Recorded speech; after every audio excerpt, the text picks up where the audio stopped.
اگر آپ social media use کرتے ہیں تو آپ بھی جانتے ہوں گے شف شف والی سرکار، یہ جو پچھلے دنوں بہت چھائی ہوئی تھی سوشل میڈیا پہ، اکثر ویڈیوز دیکھا کرتے تھے ہم کہ لوگوں کو جو ہے وہ ٹھیک کر رہا ہے، آن لائن دم کر رہا ہے، اور ویڈیوز میں دکھایا جا رہا ہے کہ کس طرح اس کے پاس سالہ سال کے لنگڑے لولے لوگ، اندھے لوگ آ رہے ہیں اور ایک اس کی شف شف کے سامنے جو ہے وہ ان کی ساری بیماری ختم ہو رہی ہے، اور بڑے بڑے کینسر کے مریض جا رہے ہیں، اور وہ بھائی صاحب جو ہے وہ ایک بس بھوک مارتے ہیں، ایسے پڑھ کے جو ہے وہ شف شف کرتے ہیں اور ٹھیک ہو جاتا ہے۔ تو پاکستان میں سب سے پہلے اس کے خلاف کہ یہ غلط ہو رہا ہے، لوگوں کو گمراہ کر رہا ہے یہ بندہ، اس کی آواز سب سے پہلے اٹھائی ایک ٹک ٹاکر ناصر مدنی۔ ناصر مدنی وہ ایک مولوی ٹائپ جو ہے وہ بندہ ہے، اور اکثر ہنسانے کی باتیں کرتا رہتا ہے، اور مزاحی بیان اس کے اکثر سننے کو ملتے ہیں۔ تو اس بندے نے سب سے پہلے اس بندے کے بارے میں بات کی تھی، لیکن اس بندے کی یہ جو حق خطیب شف شف والی سرکار تھی، یہ بڑا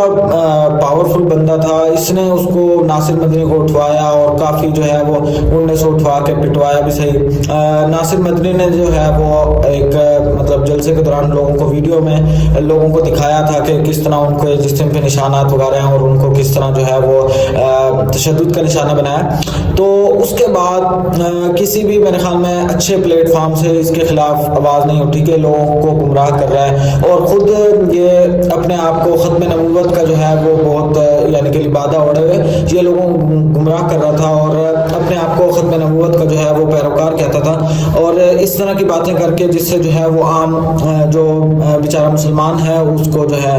اس کے دل میں اپنی جگہ بنانے کے لیے اس طرح کی باتیں کرتا تھا۔ تو اور ساتھ میں یہ اپنی گمراہی پن جو ہے وہ پھیلا رہا تھا اس طرح کی ویڈیوز بنا کے،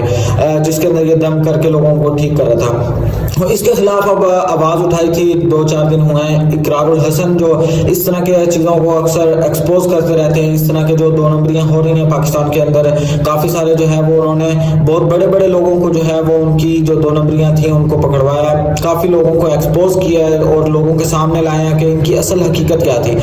پولیس کے کمشنروں سے لے کے جو ہے وہ فقیروں تک انہوں نے جو ہے وہ کام کیا ہے، بڑے بڑے انہوں نے جو ہے وہ آفیسر ان کی جو 2 نمبریاں تھیں ان کو ایکسپوز کیا، لوگوں کو سامنے لے کے آئے ہیں۔ تو بہرحال انہوں نے آواز اٹھائی، ہمت کی، انہوں نے مردوں والا کام کیا، اور انہوں نے آواز اٹھائی اس شف شف سرکار کے خلاف، اور جا کے اس کے ساتھ جو انٹرویو انہوں نے کیا اس کے اندر اس کو جو ہے وہ ایکسپوز کیا، جس طرح جو ہے اس کے ایک ایک کام کو انہوں نے مطلب لوگوں کے سامنے دکھایا کہ جس طرح یہ گمراہ کر رہے لوگوں کو، کوئی اصلیت نہیں ہے اس کی۔ اور اس کے بعد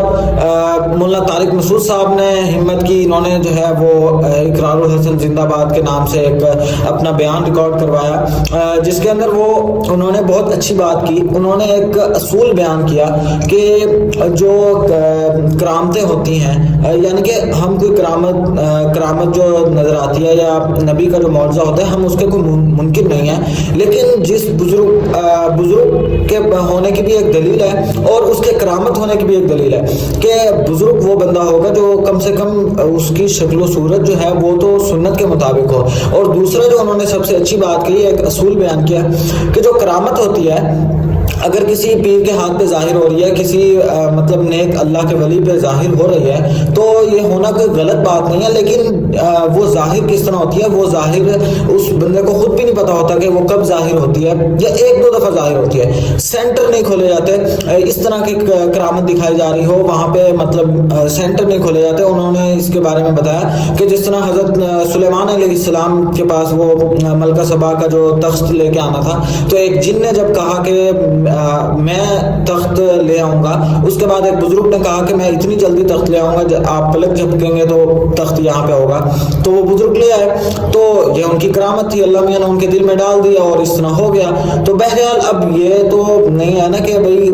حضرت سلیمان علیہ السلام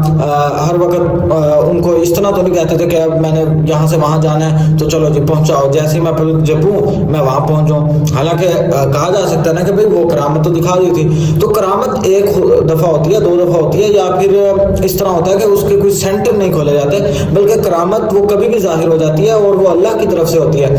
اس کے اندر بندے کا کوئی کمال نہیں ہوتا، اور بندے کو خود بھی نہیں پتا ہوتا، کئی دفعہ اکثر نہیں پتا ہوتا کہ اس کے ہاتھ پہ کرامت ظاہر ہو جائے گی، یا کسی نبی کو یہ پہلے سے معلوم نہیں ہوتا کہ میرے ہاتھ میں یہ معجزہ جو ہے وہ ظاہر ہو جائے گا. حضرت موسیٰ علیہ السلام جب عصا کو استعمال کرتے تھے، ان کا معجزہ تھا اس عصا کے اندر، پانی پہ مارتے تھے، پانی جس طرح 2 حصوں میں ڈیوائیڈ ہو جاتا تھا، یا جس طرح کا وہ سانپ بن جاتا تھا، تو اس کے اندر وہ معجزہ جو ان کے ہاتھ میں تھا وہ ان کو خود نہیں پتا ہوتا تھا کہ اب کیا ہونا ہے، بلکہ اللہ تعالیٰ سے وہ پوچھتے تھے. اور جس طرح حضرت عیسیٰ علیہ السلام جو تھے وہ ان کے ہاتھ میں معجزے تھے کہ وہ مردوں کو زندہ کر دیتے تھے، تو وہ اللہ کے حکم سے کرتے تھے، ان کو خود بھی نہیں پتا ہوتا تھا، یا وہ اس طرح کوئی سینٹر نہیں کھول کے بیٹھتے تھے کہ بھائی وہ مردے آ رہے ہیں، مطلب مردوں کو لا رہے ہیں لوگ اور وہ زندہ کر کے دے رہے ہیں، سینٹر کھولا ہوا ہے انہوں نے اسی چیز کا، مردوں کو زندہ کرنے کا. تو اس طرح کا جو ہے وہ سینٹر نہیں کھولے جاتے. اگر کسی پیر اللہ کے ولی کی کرامت ہے تو وہ کبھی کبھار ظاہر ہو جاتی ہے، مطلب وہ ہو سکتی ہے اللہ کے حکم سے، کسی کے بھی ہاتھ میں ظاہر ہو سکتی ہے. لیکن سب سے بڑی بات یہ کہ اس کا اللہ کا ولی ہونا شرط ہے. دوسری بات یہ کہ کرامت کے لیے اس کا یہ سمجھو خود پتہ ہونا، جیسے وہ بھئی اب لائن میں لوگ آ رہے ہیں، پتہ نہیں کتنے وہ بتا رہا تھا کتنے ہزار لوگوں کو وہ ڈیلی نمٹا دیتا ہے. تو اس حساب سے تو یہ مطلب جیسے مولانا طارق مسعود صاحب کہے تھے کہ عابد خان ہاسپٹل کو بند کر دینا چاہیے. بھئی جتنے بیمار ہیں وہ سب بیماری کا علاج تو اس کے شف میں ہے، تو سب لوگوں کو اس بندے کے پاس لے جاؤ، بند کر دو ہسپتال. یا پھر یہ کہ اس کا جو وہ ہسپتال نہیں بند کر سکتے، لوگوں کو وہاں تک نہیں لے جا سکتے، خرچہ زیادہ ہوگا، تو اس بندے کی جو ہوائیں ہیں، جو شف ہے، وہ سلنڈر میں بھرو اور جا کے چھڑک دو عابد خان ہاسپٹل کے ہر مریض پہ، اور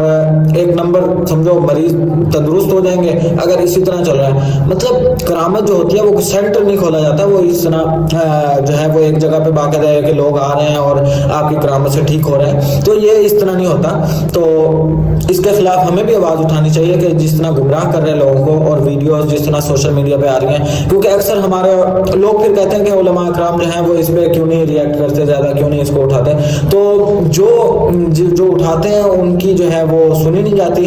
ویسے جو بڑے علماء ہیں وہ اکثر سوشل میڈیا پہ اتنے ایکٹیو نہیں ہیں، کیونکہ سوشل میڈیا کو اتنا زیادہ یوز نہیں کرتے. جو علماء سوشل میڈیا پر ایکٹیو ہیں وہ ضرور اس بات کو اٹھاتے ہیں، وہ انہوں نے ضرور اٹھایا اور وہ مزید اٹھا بھی رہے ہیں اس بات کو کہ اس چیز کو جو ہے وہ حکومت روکے، اور اس طرح کے جو فراڈی ہیں ان کو جو ہے وہ